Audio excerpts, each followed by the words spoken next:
গধূলা কাৰ কাৰ চানা ভাজা খাব মন যায় কমেণ্ট কৰিবচোন। মোৰ কিন্তু সদায় মন যায়। এতিয়াতো কাষত দোকান নাই, সেইকাৰণে ক'ৰ পৰাই চানা ভাজা খাওঁ। তো সেইকাৰণে পাপু দাৰ দোকান আহি পালোঁ, ভাবলোঁ ইয়াৰ পৰাই কিবা কিবি নিওঁ, নি কিনে ঘৰতে একদম আৰু চানা ভাজা বনাই দিওঁ। তাৰপিছত আহিয়ে পিঁয়াজ দুটা এনেকৈ চেলে ল'লোঁ। চেলে লৈ কিনে পূৰা কালিৰে দুটামান বুট আছিল, মই বোলো সেকেতে অলপমান ব্যৱহাৰ কৰোঁ, মানে সেকেতে দিয়ে অলপমান কিবা মিলি চিলি কিনে খাওঁ।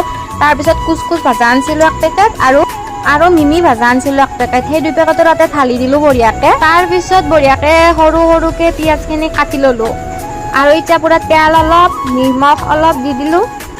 তাৰপিছতে ঘৰতে আছিল 2 টকীয়া চচ এক পেকেট, মই বোলো এই পেকেটো দি দিওঁ কিজানি আৰু বেছি টেষ্টি হৈ যায়। তাৰপিছত সেই পেকেটটো বঢ়িয়াকৈ ঢালি দিলোঁ তাতে। গোটেইখিনি বস্তু দি কিনে এতিয়া চামুচখানেদি বঢ়িয়াকৈ লাৰি দিছোঁ আৰু এতিয়া খালোঁ। মানে বেলেগ টেষ্টি হৈছে দিয়ক, আপোনালোকেও ট্ৰাই কৰিব পাৰে, বিৰাটেই ভাল লাগছে। তো এতিয়া খাই লৈ উঠি কিনে আহিলোঁ মেচিনত আৰু নিজৰ কৰ্মৰ দায়িত্বখিনিতো পালন কৰিবই লাগিব।